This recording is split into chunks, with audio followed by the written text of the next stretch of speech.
దేవునికి మనిషికి ఎందుకు సమాధానం ఉండట్లేదు అంటే ఒకటే కారణం. దేవునికి మనిషికి మధ్య పాపం అనేది ఎప్పుడైతే ఉంటుందో అది వారిద్దరి మధ్య ఏమి లేకుండా చేస్తుంది. Praise the lord.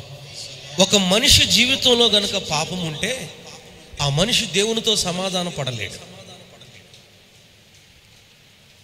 ఆయన పరిశుద్ధుడు, ఆయన పాపం లేనివాడు. ఒక మనిషి దేవునితో సమాధానం పడాలి అంటే ఇతడు దేన్ని విడిచిపెట్టాలి చెప్పండి? పాపాన్ని విడిచిపెట్టాలి. దేవునికి మనిషికి మధ్య సమాధానం లేకుండా చేసిందే పాపం.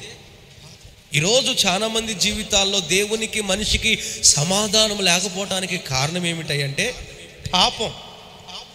సహోదరుల మధ్య, అన్నదమ్ముల మధ్య, అక్కచెల్లెల మధ్య, భార్య భర్తల మధ్య కూడా చాలా సార్లు సమాధానాన్ని కోల్పోవటానికి కూడా కారణం ఏంటంటే పాపం. పాపం అనేది ఒక మనిషి జీవితంలో సమాధానం లేకుండా చేస్తుంది. మంచి అనేది ఒక మనిషి ఎప్పుడు సమాధానంగా బ్రతికేటట్టు చేస్తుంది. ఈ రాత్రి నేను చెప్పగలిగిన మాట ఏంటంటే, నువ్వు గనక పాపంతో సంబంధం లేకుండా పాపాన్ని విడిచిపెట్టి పాపపు కడుగబడిన అనుభవంలో నువ్వు జీవించగలిగితే నీకు దేవునికి ఎప్పుడు సమాధానం ఉంటుంది. నీతో ఇతరుల వ్యక్తులు సమాధానంగా ఉండకపోయినా నువ్వు మాత్రం ఇతరులతో సమాధానంగా ఉంటావా? Praise the Lord. అందుకనే ఒక మనిషికి సమాధానం తెగిపోయింది, దేవునికి మనిషికి కూడా సమాధానం తెగిపోయింది. మరలా మనిషి జీవితంలో సమాధానాన్ని కలగ చేయటానికే దేవుడై ఉన్న యేసయ్య మనిషిగా ఈ లోకానికి దిగి వచ్చాడు. కొట్టో చేతులుంటే యేసయ్యకి. Praise the lord. Hallelujah. Yesu ప్రభువారి ఈ భూమి మీదకి మరలా ఎందుకు వచ్చాడయ్య అంటే మనిషి జీవితంలో అన్నీ ఉంటనే కానీ సమాధానకరమైన వాతావరణం లేదు, సమాధానకరమైన వ్యక్తిగా లేడు, సమాధానకరమైన కుటుంబంగా కూడా లేరు. వాటన్నిటిని మరలా తిరిగి కట్టడానికి ఏ సమాధానాన్ని అయితే పాపం ద్వారా పోగొట్టుకున్నారో మరలా యేసు వచ్చి అదే పాపాన్ని మనుషుల నుండి తీసివేసి మరలా సమాధానాన్ని కలగచేశాడు. Praise the lord. హల్లెలూయా. ఒక మనిషిలో ఉన్న పాపాన్ని మనిషి తీసివేయలేడు. ఒక మనిషిలో ఉన్న పాపాన్ని తీసివేయగలిగిన వాడు దేవుడే. అందుకనే పాపిగా మనిషి ఉంటే సమాధానంగా బ్రతకలేడు. పాపము కుటుంబంలో ఉంటే ఆ కుటుంబం సమాధానంగా జీవించలేదని తెలుసుకున్న దేవుడు ఈ మనిషిలో నుండి, ఈ కుటుంబాలలో నుండి పాపాన్ని తీసివేస్తే తప్ప వీరు సమాధాన పడరు, సమాధానంగా జీవించరు అని దేవుడయుండి మనిషిగా దిగి వచ్చి అందరి పాపము నిమిత్తం బలైపోయి పాపాన్ని తీసివేసి ఆయనకు మనుషులకు మధ్య సమాధానాన్ని కలగచేసిన వాడే యేసు క్రీస్తు ప్రభు అయి ఉన్నాడు. ఈ మాట మీ అందరికీ అర్థమవును గాక. Praise the lord. హల్లెలూయా. అందుకని ఒక మనిషికి సమాధానం ఉండాలన్నా మనలో నుండి ఏ పాపానికి సంబంధం లేకుండా మనం బ్రతకాలి. అలా బ్రతికిన వాడు, ఎదుటివాడు తనతో సమాధానంగా ఉండకపోయినా ఈ వ్యక్తి మాత్రం అతనితో ఎలా ఉంటాడు? సమాధానంగా ఉంటాడు. అది దేవుని వలన వారు పొందుకున్నారు కాబట్టి. Praise the lord. హల్లెలూయా. అందుకే ఒక మాట చదువుకుందాం పరిశుద్ధ గ్రంథములో నుండి.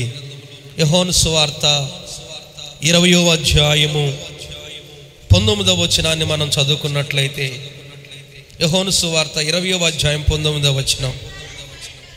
ఆదివారము సాయంకాలమున శిష్యులు యూదులకు భయపడి ఏ ఇంట్లో అయితే వాళ్ళు కూర్చొని ఉన్నారో ఆ ఇంటి తలుపులన్నీ మూసుకొని ఉండగా యేసు వచ్చి మధ్యను నిలిచి, కొట్టో చాపట్లో ప్రైజ్ ది లార్డ్. ఇప్పుడు వారి మధ్య ఎవరు నిలబడ్డారు? అందరూ మాట్లాడండి. యేసయ్య నిలబడ్డాడు. యేసయ్య వారి మధ్య లేకపోవటం ద్వారా, యేసయ్య వాళ్ళతో లేకపోవటం ద్వారా వాళ్ళ మధ్యలో ఏమి లేదంట చెప్పాలందరూ. యేసు ప్రభు శిష్యులే, కానీ ఏమి లేదు. కారణం ఏమిటాయి అంటే యేసు వారి మధ్య.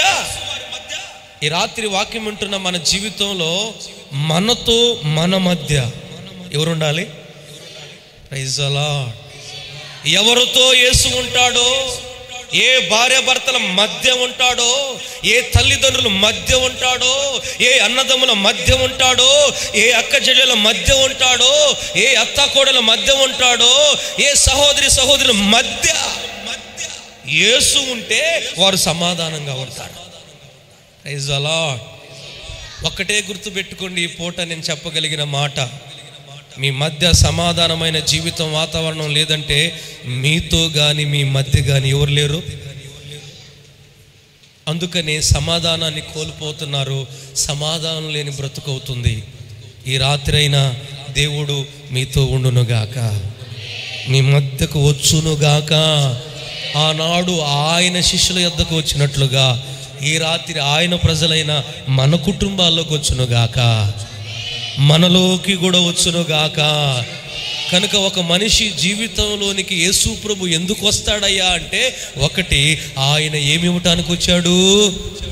సమాధానాన్ని ఇవ్వటానికి వచ్చాడు. ఈ రాత్రి నేను ఒకటే చెప్తున్నాను గట్టిగా, నీకు సమాధానము కావాలి అంటే, నీ అన్నదమ్ములకి అక్క చెల్లెలకి నీ యొక్క వ్యక్తిగతంగా నువ్వు సమాధానంగా ఈ లోకంలో బ్రతకాలంటే నీతో యేసు ఉండేటట్టు నువ్వు చూసుకోవాలి. Praise the lord. మీ మధ్య కూడా ఎవరున్న చెడు చూసుకోవాలి. వచ్చాడు రా వాళ్ళిద్దరి మధ్య, ఏం పొల్లాగా,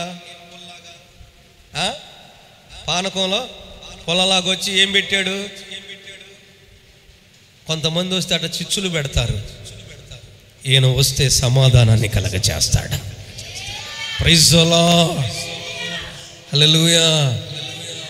అందుకే ఒక వ్యక్తి రాస్తాడు, నీతో నా జీవితం, నీతో నా అనుబంధం. అందుకని ఆయన మనతో ఉండాలి, మన మధ్య. Praise the Lord. అందుకనే ఈ లోకానికి యేసు ప్రభు సమాధానం లేకుండా బ్రతుకుతున్న ప్రజలలో ఈ సమాధానాన్ని ఇవ్వటానికి వచ్చాడు. ఈరోజు నేను చెబుతున్నా, ఈ ఫలం, ఏ ఫలం? అందరు మాట్లాడలేదే. ఈ ఫలము నీలో నిలిచి ఉండాలంటే నీతో ఎవరు ఉండాలి? మీ మధ్య ఎవరు ఉండాలి? అప్పుడు ఏ ఫలం ఉంటుంది? మీరు పొందుకొందురుగాక, మీరు కలిగి ఉందురుగాక. దేవుడు అలా మీకు సహాయము దయచేయునుగాక. హల్లెలూయా, హల్లెలూయా. రోమీయులకు రాసిన పత్రిక 15వ అధ్యాయము 13వ వచనాన్ని కనుక మనం చదువుకున్నట్లయితే అక్కడ ఏమని రాయబడింది? ఇంకా ఎవరు సమాధానంగా బ్రతకగలుగుతారయ్యా అంటే, కాగా మీరు పరిశుద్ధాత్మ శక్తి పొంది విస్తారంగా నిరీక్షణ గలవారొకటకు నిరీక్షణ కర్తయగు దేవుడు విశ్వాసము ద్వారా సమస్త ఆనందముతోను సమాధానముతోను మిమ్మల్ని నింపునుగాక. రెండవదిగా, ఏ వ్యక్తి ఇతరులతో సమాధానంగా ఉండగలుగుతాడు అంటే, ఎవరైతే పరిశుద్ధాత్మతో నిండుకుంటారో. రెండవది నువ్వు అందరితో సమాధానంగా ఉండాలి అంటే నీ హృదయంలో ఏ ఆత్మ ఉండాలి? చాలా రకాల ఆత్మలు ఉన్నాయి, కానీ ఏ ఆత్మ ఉండకూడదు. కానీ మనలో ఉండవలసిన ఆత్మ ఒక్కటే. ఏ ఆత్మది? పరిశుద్ధాత్మ ఎవరిలో అయితే ఉంటుందో ఆ ఆత్మ వలన వచ్చే ఫలమైన సమాధానం అనే వాతావరణం మనలో ఉంటుంది. అందుకని ఈరోజు చాలా మంది జీవితాల్లో అభిషేకం ఉండదు, ఆత్మ నడిపింపు ఉండదు, ఆత్మ నింపుదల ఉండదు, ఆత్మ కలిగిన వారిగా ఉండరు. ఏముందులే, మాకొద్దులే అన్నట్టుగా కాలాన్ని సమయాన్ని గడుపుకుంటారు. అభిషేకాన్ని, ఆత్మను పొందుకొని ఒక జీవితాన్ని కాలయాపన చేస్తూ ఉంటారు. అందుకే వారి కుటుంబాల్లో, వారి జీవితాల్లో ఏముండట్లేదు? సమాధానం ఉండట్లేదు. సమాధానం అని ఉండాలని ఆశ ఉంటుంది, కానీ సమాధానం ఉండటల్లా. కారణం ఏమిటయ్యా అంటే, ఒకటే, వారు ఆత్మపూర్ణంగా మార్చబడనే, ఆత్మను పొందుకున్న వారిగా వారి జీవితాలు లేవు. ఈ రాత్రి నేను చెప్పగలిగిన మాట ఏంటంటే, దేవుడు ఆత్మఫలములో 3వ ఫలము సమాధానం నీకు ఇవ్వాలనుకుంటున్నాడు. నువ్వు కలిగి ఉండాలనుకుంటున్నావు. అదైతే నీకు జరగాలి అంటే రెండోది, నువ్వు పరిశుద్ధాత్మను పొందుకోవాలి. దేవుని ఆత్మతో నువ్వు నిండుకొనవానాలి. Praise the lord. ఏ వ్యక్తి జీవితంలో ఈ అనుభవాలు ఉంటాయో వారు గ్యారెంటీగా ప్రతి పర్సన్తో ఎలా ఉంటారు చెప్పండి. అందుకని సాతాను చేసే మోసాల్లో ఒక మోసం ఏంటంటే, ఆత్మను పొందుకొననివ్వడు, ఆత్మ కలిగి ఉండనివ్వడు, ఆత్మ చేత నింపబడి నడిపించబడనివ్వడు. ఈ రాత్రి మన జీవితంలో ఆత్మ నింపుదల కలిగి ఉందుముగాక, ఆత్మను పొందుకొందుముగాక, ఆత్మను పొందుకొందుముగాక, ఆత్మను పొందుకొందుముగాక. కనుక ఆ పరిశుద్ధాత్మ నింపుదలలో ప్రతి వ్యక్తి బ్రతకాలి, నడిపించబడాలి. అప్పుడే మీ జీవితంలో ఏ ఫలం వస్తుంది అంటే, సమాధానం అనే ఒక ఫలాన్ని మీరు పొందుకోగలుగుతారు. దేవునికి మహిమ కలుగునుగాక. అందుకని మనం ఇలాంటి సమాధానం అనే ఫలం పొందుకోవాలని యేసయ్య మనకు ఎలాంటి వాక్యాన్ని ఇస్తున్నాడో తెలుసా? చదువుకుందాం. 2వ కొరింథీయులకు రాసిన పత్రిక 5వ అధ్యాయము 19వ వచనాన్ని కూడా మనం చదువుకుందాం. 2వ కొరింథీయులకు రాసిన పత్రిక 5:19. అది ఏమనగా, దేవుడు వారి అపరాధములను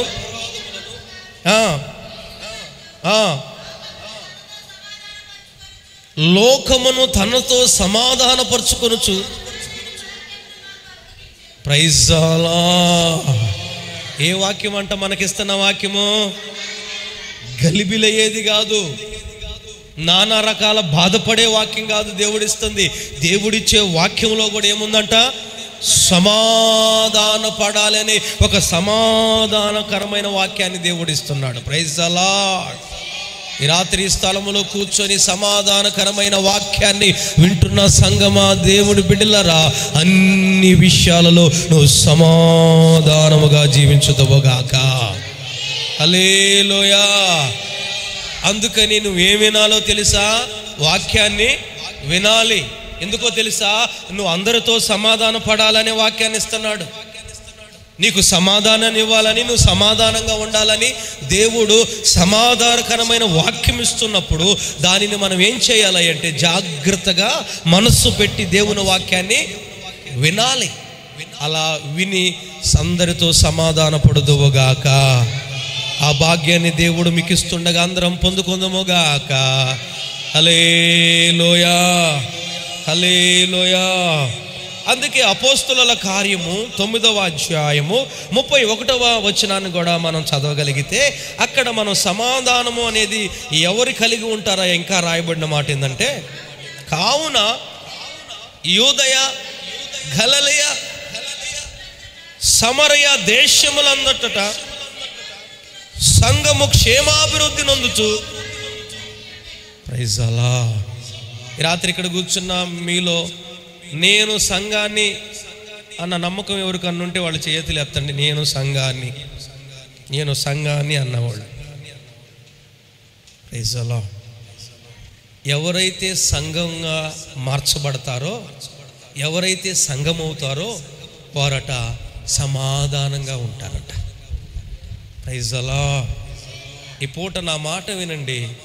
చాలామంది అనుకునేది ఏంటంటే, ఇది సంఘం అనుకుంటారు. ఈ గోడలతో కట్టింది కాదు కానీ సంఘము, ఈ గోడల మధ్య కూర్చొని ప్రభు మాటలు వింటా, ప్రార్థిస్తా, స్తుతిస్తా, ఆరాధిస్తున్నామే, మనమే ఒక సంఘమై ఉన్నాము. కనుక సంఘమైన మనము సమాధానంగా ఉంటామంట. Praise the lord. ఒకవేళ ఇంకా నువ్వు సమాధానంగా ఉండట్లేదు అంటే ఇంకా సంఘంగా మార్చబడలేదేమో. దేవుడు రేపు ఎత్తబడే రోజుల్లో ఏంటంటే, ఎత్తబడేది సంఘమా గోడలా? ఇది ఇక్కడే ఉంటుంది. ఇక్కడ చేరిన వాళ్ళే ఎత్తబడాలి. నువ్వు ఎత్తబడాలి అంటే నువ్వు ఎలా మారాలో తెలుసా? ఒక సంఘంగా మారాలి. అనగా క్రీస్తు శరీరంలో ఒక అవయముగా నువ్వు మారాలి. దేవుడు నిన్ను అలా మార్చునుగాక, ఆ కృప ఇచ్చునుగాక. అందుకే రోమిలకు రాసిన పత్రికలో అంటాడు, ఇంకా నువ్వు సమాధానంగా నువ్వు బ్రతకాలి అంటే నువ్వేం చేయాలి అంటే, 2వ అధ్యాయము 10వ వచనాన్ని ఒకసారి మనం చదివితే అక్కడ ఏమని ఉంటుందయ్యా అంటే, మంచి క్రియలు చేయు ప్రతి వాని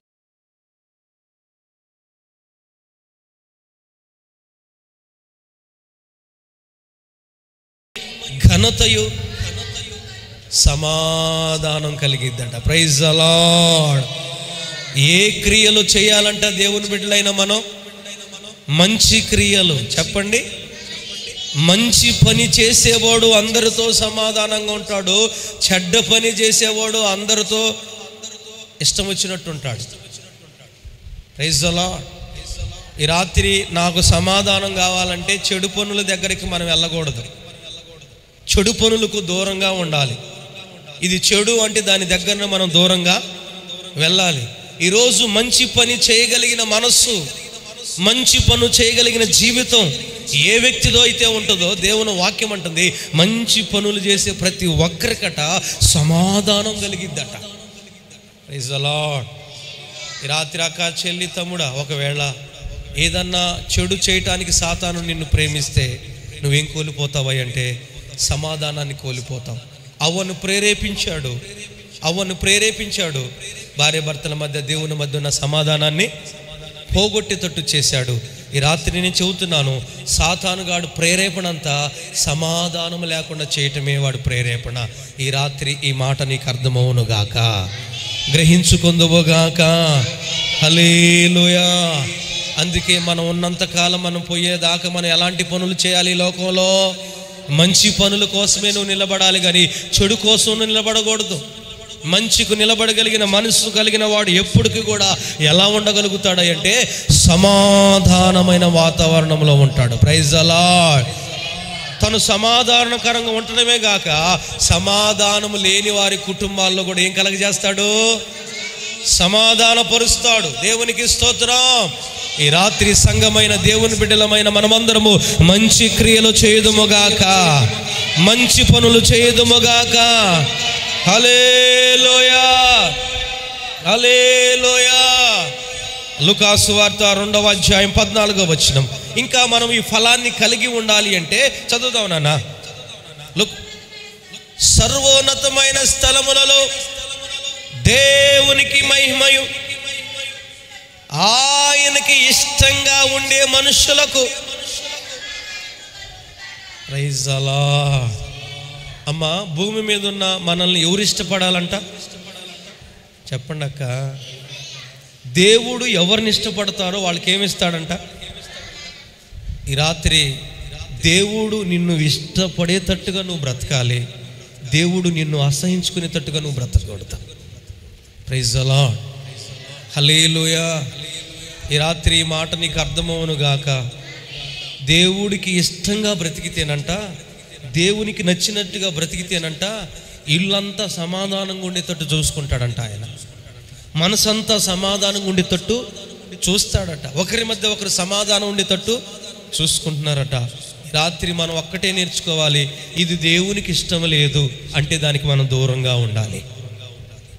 ఒకవేళ దేవునికి ఇష్టం లేనివి మన బంధువులకు ఇష్టంగా ఉండొచ్చు, దేవునికి ఇష్టం లేని మన స్నేహితులకు ఇష్టంగా ఉండొచ్చు, దేవునికి ఇష్టం లేని మన భార్యకి ఇష్టంగా ఉండొచ్చు, దేవునికి ఇష్టం లేని నీ భర్తకి ఇష్టంగా ఉండొచ్చు. అయినా ఇది దేవునికి ఇష్టం లేదు కాబట్టి ఇది నాకొద్దు అని నువ్వు నిలబడగలగాలి. Praise the lord. ఏ వ్యక్తులు అలా నిలబడగలుగుతారో? Praise the lord. హల్లెలూయా, హల్లెలూయా, హల్లెలూయా. ఆ కుటుంబాలకు దేవుడు ఏమిస్తాడో తెలుసా?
లార్డ్ అనిపిస్తుందా?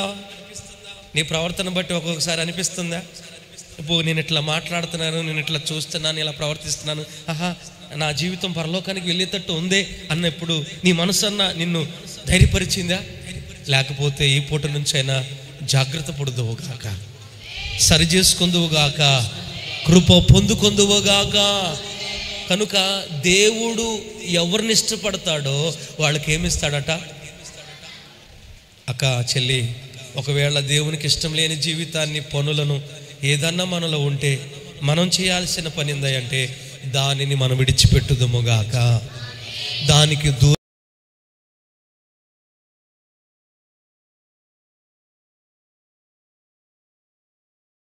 హల్లెలూయా.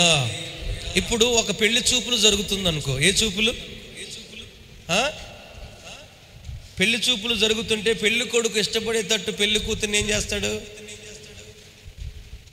పెళ్లి కొడుకు ఇష్టపడినట్టు సిద్ధపరుస్తారా, ఇష్టపడేటట్టు సిద్ధపరుస్తారా?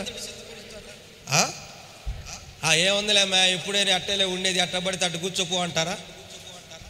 గొడ్లు ఉతికి నీళ్ళు పోసి, గొడ్లు ఉతికి అంట్లు వచ్చి కూర్చో, నీ పెళ్లి చూపులు వచ్చింది అంటారు. లేదే, ఏం చేస్తారు? ఒక స్పెషల్గా ఆ పిల్లని సిద్ధపరుస్తారు. పెళ్ళప్పుడు రోజు వేసుకునే బట్టలు వేసుకుంటారా, ఆ రోజు స్పెషల్గా ఉంటారా?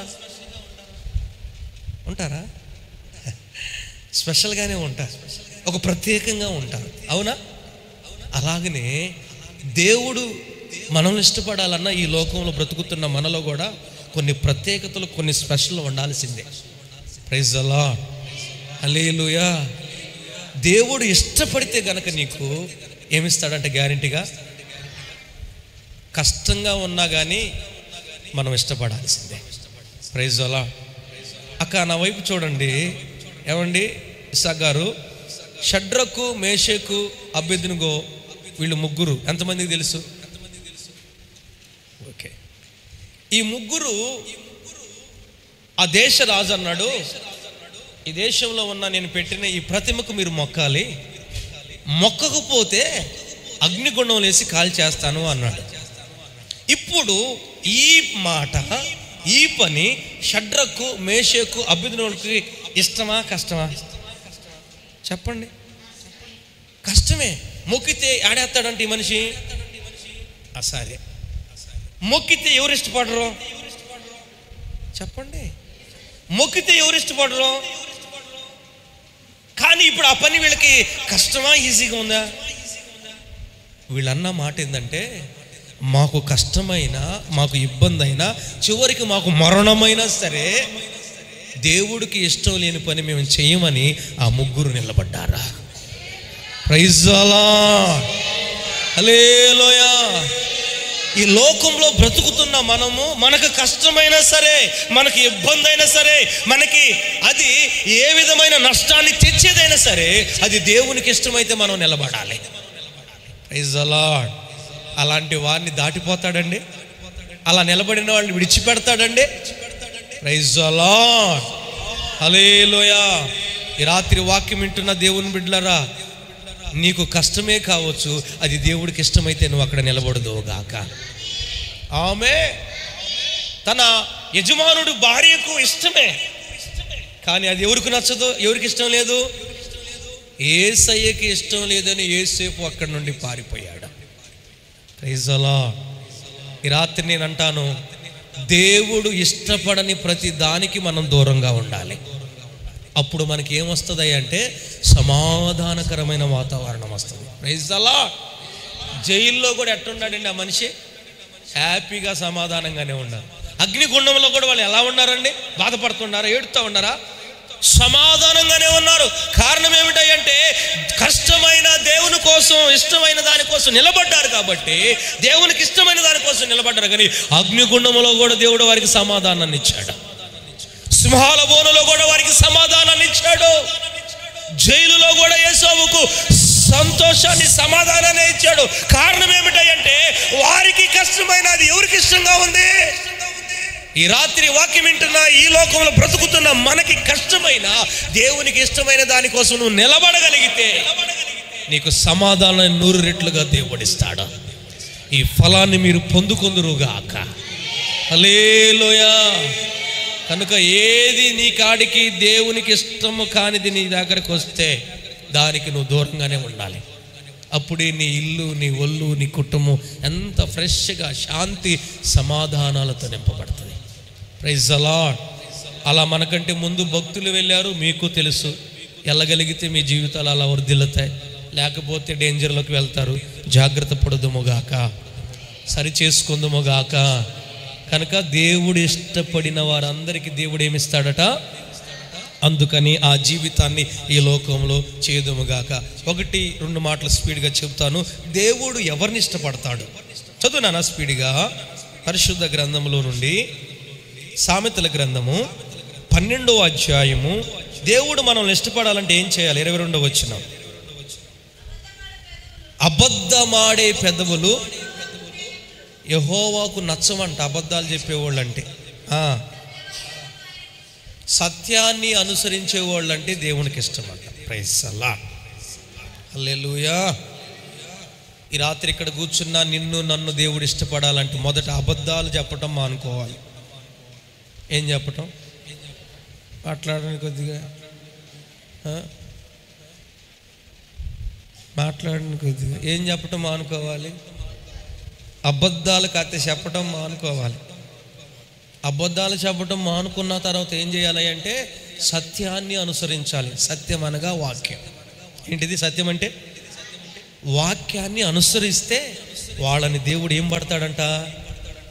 ఇష్టపడతాడట. వినటమే కాదు కానీ వాక్యము, వినిన వాక్య ప్రకారం బ్రతికే వాడిని దేవుడు ఇష్టపడతాడట. ఈ రాత్రి ఇక్కడ కూర్చున్న మీ జీవితాల్లో అబద్ధాలు మాని విన్న వాక్య ప్రకారం బ్రతకటం నేర్చుకుంటే దేవుడు మిమ్మల్ని ఇష్టపడి మీకు సమాధానాన్ని ఇస్తాడు. మీరు పొందుకొందురుగాక, మీరు పొందుకొందురుగాక, మీరు పొందుకొందురుగాక. వినిపోవటం కాదు కానీ వినిన దాని ప్రకారం బ్రతకటానికి ప్రతిష్ఠించుకోండి. దేవుడు మంచిగా ఇష్టపడి ఒక సమాధానమైన వాతావరణాన్ని దేవుడు మీకు ఇస్తాడు. హల్లెలూయా. రెండవదిగా దేవుడు ఇష్టపడాలి అంటే సామెతల గ్రంథము 11వ అధ్యాయము 20వ వచనాన్ని మనం చదువుకుందాం. మూర్ఖమైన ఆలోచన కలిగిన వారు యెహోవాకు హేయులు, యథార్థంగా ప్రవర్తించే వాళ్ళు దేవునికి ఇష్టలు. Praise the lord. రెండవదిగా దేవుడు నిన్ను ఇష్టపడాలి అంటే 1 వాక్యం అనుసరించి బ్రతికే జీవితం చూడాలి, 2 యథార్థంగా బ్రతికే జీవితాన్ని చూడాలి. Praise the lord. ఎలా బ్రతకాలంట? మనం యథార్థంగా బ్రతకాలి. అందుకే ఆ దేశమందు ఏబు బ్రతికినంత కాలం అంట యథార్థంగా బ్రతికాడట. Praise the lord. ఏబు జీవితంలో కాలాలు మారుతున్నాయి కానీ యథార్థమైన మనసు మాత్రం మారలేదు. ఈ రాత్రి మన జీవితంలో సంవత్సరాలు, నెలలు మారిపోవచ్చు, కానీ మన మనసు మాత్రం యథార్థంగానే ఉండాలి. Praise the lord. దేవుడు ఒక వ్యక్తిని ఇష్టపడాలి అంటే రెండవదిగా అతనిలో దేవుడు చూసే గుణం ఏందంటే ఈ మనుషుడు యథార్థవంతుడా, ఈ స్త్రీ యథార్థవంతురాలా కాదా అని చూసి వారిని ఇష్టపడి దేవుడు వారికి సమాధానం ఇస్తాడట. Praise the lord. హల్లెలూయా. కనుక ఇక నుంచి నువ్వు యథార్థంగా జీవించడానికి ప్రతిష్ఠించుకోండి. మందిరంలో ఒకలాగా, బయటికి వెళ్ళినాక ఒకలాగా కాదు కానీ ఎక్కడ ఉన్నా కూడా మనం యథార్థంగానే బ్రతకాలి. ఏవో అలా బ్రతికాడు, ఆశ అలా బ్రతికారు, వారు జీవిత కాలం అంతా యథార్థంగా బ్రతికారు అంట. Praise the lord. ఎందుకంటే దేవుడికున్న ఒక పేరు ఏంటంటే యథార్థవంతుడైన దేవుడు. Praise the lord. అందుకని మనం యథార్థంగా బ్రతికితే ఎవరు ఇష్టపడతారు మనల్ని? మరి ఎవరు ఇష్టపడరు? అది సాతాను గడి ఇష్టపడడాన్ని యథార్థతను ఇడిచిపెడదామా? ఇడిచిపెడుతున్నాం ఒక్కొక్కసారి. సాతానుడు గడి ఇష్టపడట్లేదని. ఈ రాత్రి అయినా ప్రాణం పోయేంత వరకు కూడా యథార్థవంతులుగా బ్రతికి దేవునికి ఇష్టంగా జీవిస్తూ సమాధానమైన వాతావరణం కలిగి ఉందుముగాక. ఆ భాగ్యాన్ని మనం పొందుకుందుముగాక. మూడవదిగా చదువుకుందాం. రోమిలకు రాసిన పత్రిక 14వ అధ్యాయం 18వ వచనం. మూడవదిగా ఎవరిని ఇష్టపడతాడు దేవుడు? ఈ విషయమందు క్రీస్తునకు దాసుడైన వాడు. Praise the lord. మూడవదిగా మనం ఎవరికి దాసులుగా ఉండాలట చెప్పండి? మనం దేవునికి దాసులుగా ఉండాలి. మనకి యజమానుడు దేవుడై ఉండాలి. ఏ వ్యక్తి అయితే దేవునికి దాసుడుగా బ్రతుకుతాడో అలాంటి వారిని దేవుడు ఇష్టపడతాడట. అంతేగాని సాతానుకు మనం దాసులుగా ఉంటే దేవుడు ఇష్టపడతాడా? అంటే ఒక మనిషి సాతానికి దాసుడుగా ఉండొచ్చు, దేవునికి దాసుడైన వాడే దేవుడు ఇష్టపడతాడట. రాత్రి ఇక్కడ కూర్చున్న మీ జీవితంలో మీరు ఎవరికి దాసులుగా ఉన్నారో ఒకసారి మిమ్మల్ని మీరు పరిశీలించి చూసుకోండి. పౌలు అంటాడు, నేను క్రీస్తుకు దాసుడను అంటాడు. పేతురు అంటాడు, నేను క్రీస్తుకు దాసుడును అంటాడు. యూదా అంటాడు, నేను క్రీస్తుకు దాసుడును అంటాడు. యాకోబు అంటాడు, నేను క్రీస్తునకు దాసుడును అంటాడు. నేటి తరంలో నీ నోట కూడా ఏ మాట రావాలో తెలుసా? నేను క్రీస్తు దాసురాలని, నేను క్రీస్తు దాసుడిని అని నువ్వు చెప్పగలిగితే గ్యారెంటీగా నీ ఇంట్లో, నీ ఒంట్లో గ్యారెంటీగా ఏమిస్తాడో తెలుసా? సమాధానం ఇస్తాడు. ఈరోజు కొంతమంది దేనికో బానిసలైపోతున్నారు, దేనికో దాసులైపోతున్నారు. అలాంటి దాసులుగా వేరే అయిన వాటికి, దాసులైన వారికి సమాధానం ఉండదు. ఈ రాత్రి నేను చెప్పే మాటలు చాలా విలువైనవి. నీకు నచ్చినా నచ్చకపోయినా, నువ్వు పాటించకపోయినా పరలోకానికి వెళ్ళాలని ఆశ ఉంటే మాత్రం ఇది తప్పదు. ప్రైజ్ ది లార్డ్, హల్లెలూయా, హల్లెలూయా. అందుకని మూడవదిగా నువ్వు ఎవరికి దాసురాలుగా ఉండాలి? దేవునికి దాసులుగా ఉండాలి. మనం దేవునికి దాసులమే తప్ప ఏరో ఒకడికి మనం దాసుడుగా బ్రతకుండా జీవించుకుందుముగాక, సరి చేసుకుందుముగాక. ఒకవేళ పొరపాటున సాతానుకు దాసులుగా ఉంటే ఈ రాత్రే దేవుడు విడుదలిచ్చునుగాక. కనుక దేవుడికి ఇష్టంగా ఉన్న వారికి ఏమిస్తాడంట? ఒకటి, దేవునికి ఇష్టంగా ఉంటాం అంటే అబద్ధాన్ని విడిచిపెట్టి సత్యాన్ని అనుసరించి నడువుట. 2, దేవుడు నిన్ను ఇష్టపడాలంటే నువ్వు యథార్థంగా బ్రతుకుట. దేవుడు నిన్ను ఇష్టపడాలి అంటే నువ్వు సాతానికి కాదు దాసుడుగా ఉండాల్సింది, దేవునికి నువ్వు దాసుడిగా ఉండాలి. Praise the lord. ఏ కుటుంబంలో చెప్పుకుంటున్న భక్తి కనిపించిద్దో ఆ కుటుంబం ఎళ్ళవేళలా సమాధానంగా ఉంటుంది, ఆ వ్యక్తి ఎళ్ళవేళలా సమాధానంగా ఉంటుంది. ప్రైజ్ ది లార్డ్, హల్లెలూయా. ఇలా జీవిస్తే ఎవరు తోడుగా ఉంటారు తెలుసా? రోమీయులకు రాసిన పత్రిక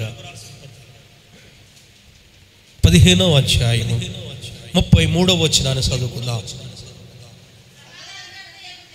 సమాధానానికి కర్తయగు దేవుడు, ప్రైజ్ ది లార్డ్. ఆయనకి ఇష్టంగా పడితే మనకి ఎవరు తోడుకుంటారంట? ఎంతమందికి ఆయన తోడు కావాలనుకుంటున్నారు? Praise the lord. ఆయన తోడు కావాలి అంటే ఆయనకి ఇష్టంగా మనం బ్రతికి, ఆయన ఎప్పుడైతే మనకి తోడుగా ఉంటాడో, ఒక మాట చదువునాను, రోమ 16:20. ఈ సమాధానకర్త దేవుడు తోడుగా ఉంటే ఏం జరిగిందో తెలుసా? సాతానును మీ కాళ్ళ కింద, ఆయన దొక్కాడు ఆల్రెడీ, మన కాళ్ళ కింద ఇప్పుడు ఎవరిని దొక్కిస్తాడంట? ఇప్పుడు దేవుడు మనకు తోడుకుంటే మనం ఎవరిని దొక్కుతాం? సాతాను గాడిని తొక్కాలనుకుంటున్నారా, తొక్కించుకోవాలనుకుంటున్నారా? Praise the lord. ఒక్కొక్కడు చెప్పి ఇప్పుడు అమ్మో గుండెల మీద పెట్టి తొక్కుతుంటే అసలు అరుతుంటే పక్కన వాళ్ళు కూడా పట్టించుకోవట్లేదు, నాకు కట్టుకున్నవాడు కూడా పట్టించుకోవట్లేదు, గుండెల మీద కూర్చొని తొక్కుతున్నాడంట. ఎవరు? దేవుడు అంటున్నాడు, నేను గనక మీరు తోడుగా ఉంటే సైతాను కానీ మీ కాళ్ళ కింద దొక్కిస్తాను అంటున్నాడు. Praise the lord. ఎప్పుడు దొక్కుతావో మరి, ఇంకెన్ని సంవత్సరాలు దొక్కుతావో, తొక్కించుకుంటానే గుంట్లోకి పోతామో లేకపోతే తొక్కుతామో ఒకసారి చూసుకుని మన భక్తిని సమాధానపరుచుకుందాముగాక. ఆయన కనుక నీకు తోడుంటే మన కాళ్ళ కింద తొక్కిస్తాడంట. ఇంకా తొక్కించడమే కాక ఏం చేస్తాడు తెలుసా? 1 దశలోనికైకి 5:23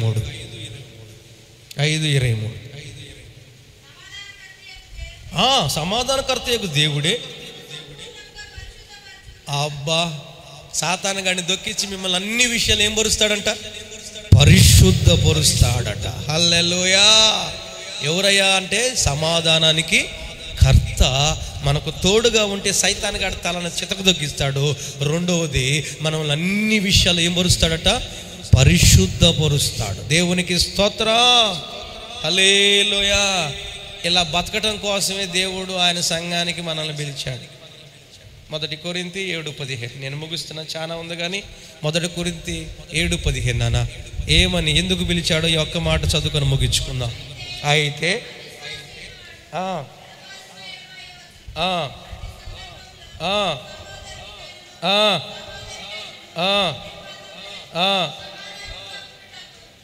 అమ్మ అందరూ నోటితో ఈ మాట అనండి, సమాధానంగా ఉండుటకు అనండి. దేవుడు మనలను పిలిచెను. Praise the lord. సంఘానికి నిన్ను ఎందుకు తీసుకొస్తున్నాడు దేవుడు అంటే, అందరితో మనం ఎలా ఉండటానికి పిలిచాడంట. వాళ్ళతో పగ, వీళ్ళతో సమాధానం, వాళ్ళతో కక్ష, వీళ్ళతో సమాధానం, వాళ్ళతో చెడుతో, వీళ్ళతో అట్లా కాదట. అందరితో సమాధానంగా బ్రతకటం కోసమే దేవుడు సంఘంలోకి మనల్ని పిలిచాడు. Praise the lord, hallelujah, hallelujah, praise the lord. ఇప్పుడు పిల్లలు పరీక్షలు రాస్తున్నారు అనుకోండి, నిసా గారు పెన్ను తీసుకున్నారు, ప్రశ్న పేపర్ ఆన్సర్ పేపర్ కూడా ఇచ్చారు, రాస్తున్నారు. ఫస్ట్ ప్రశ్న చదివిందే తెలిసిందే వచ్చింది, ఎట్టుంటారు? రెండో ప్రశ్న కూడా తెలిసిందే చదివిందే వచ్చింది, ఎట్టుంటారు? మూడో ప్రశ్న రాసి తెలిసిందే చదువుకున్నదే వచ్చింది, ఎట్టుంటారు? నాలుగో ప్రశ్న వాళ్ళు చదివింది కాదు, దానికి జవాబు తెలిసింది కాదు, ఎట్టుంటారు? పిల్లలు ఎట్టుంటారు? అంటే తనకు తెలిసినవి వచ్చినప్పుడేమో సంతోషంగా రాస్తారు, తనకు తెలియని ప్రశ్నలు ఎంటర్ అయినప్పుడేమో దాన్ని బట్టి ఏం పడతారు. ఒక్కొక్కసారి మన వాక్యాలు వినేటప్పుడు కూడా ఎలా ఉంటుందంటే, మన జీవితం చెబుతున్న వాక్య ప్రకారం మన జీవితం ఉంటేనేమో హ్యాపీగా నవ్వుతా, కళకళలాడుతా, చూస్తా బాగుంటాం. ఆ చెబుతున్న వాక్యం ఒక్కొక్కసారి మనకి మ్యాచింగ్ కాకపోతే బాధపడతా, వేదన చెందుతూ ఉంటాం. నేను అంటాను, బాధపడటం, వేదన చెందటం కాదు, కానీ ఇక నుంచి అయినా బ్రతకడానికి మనం ప్రతిష్ఠించుకోవాలి. Praise the lord. అమ్మా సమర స్త్రీ ఎలా ఉన్నావమ్మా అన్నాడు. ఆమెని బాధ పెట్టడానికి, విమర్శించడానికి కాదు, ఇక నుంచైనా తన బ్రతుకును మార్చుకోవటానికి. మార్చుకోమని దేవుడు చెబుతాడే తప్ప కొనసాగించమని. అలాగనే ఈ రాత్రి వాక్యం వింటున్న మన జీవితంలో ఈ సమాధానం అనే ఫలము పొందుకొందుముగాక. బ్రతుకుదామా ఆయనకి ఇష్టంగా? ఆయన తోడు కలిగి ఉందామా? సాతాను గడి తలను దొక్కుదామా? అన్ని విషయాల్లో పరిశుద్ధంగా జీవిద్దామా? ఒక సంఘం అనే మహిమ కలిగిన సంఘంగా మనం మార్చబడదామా? ప్రైజ్ ది లార్డ్, హల్లెలూయా. దేవుడు మనల్ని ఎందుకు పిలిచాడో ఆ పిలుపును స్థిరపరచుకుందామా? ఎందుకు పిలిచాడట? సమాధానంగా ఉండటానికి దేవుడు పిలిచాడట. Praise the lord. సంఘం అంటేనే సమాధానం. ఇలాంటి కృప మనమందరం పొందుకుందాముగాక. ఒక మాట చెప్పి నేను ముగిస్తాను. ఇంకా గుర్తుపెట్టుకోండి, ఈ రాత్రి ఒకే ఒక మాట చెబుతున్నా, జాగ్రత్తగా వినండి. ఫైనల్గా మన జీవితం సమాజంలో చాలా ప్రభావితం చేసింది. మన జీవితం, రక్షించబడిన వారి జీవితం సమాజంలో చాలా ప్రభావం చేసింది. ఎందుకు చెప్పమంటారా? ఈరోజు చాలామంది సంఘానికి రావాలన్నా, కొత్త ఆత్మలో సంఘానికి రాకుండా ఉండాలి అన్నా, మనం ప్రవర్తించే తీరును బట్టే ప్రభావితం చేయడం జరుగుతుంది. ఈ రాత్రి ఈ మాట మీరు గుర్తుపెట్టుకోండి. నీ ద్వారా అనేక మంది ప్రభు దగ్గరకు వస్తారు, నువ్వు చక్కగా ఉంటే. నువ్వు చక్కగా లేకపోతే నీ ద్వారా అనేక మంది దేవునికి దూరం అయిపోతారు. ఈ రాత్రి ఒక్కటే గుర్తుపెట్టుకో, దేవుని రాజ్యానికి దగ్గర చేసే వ్యక్తివా, దేవుని రాజ్యానికి దూరం చేసే వ్యక్తిగా ప్రజలని నిన్ను ఒకసారి నేను పరిశీలన చేసుకొని అందరితో సమాధానంగా బ్రతుకుదోగాక. Praise the lord. నేను ఒకటే చెబుతున్నాను, వాళ్ళు నాతో సరిగా ఉండట్లేదండి అన్నారనుకో, వాళ్ళు నీతో సరిగా ఉండకపోయినా నువ్వు మాత్రం నీకు అవకాశం వచ్చినప్పుడల్లా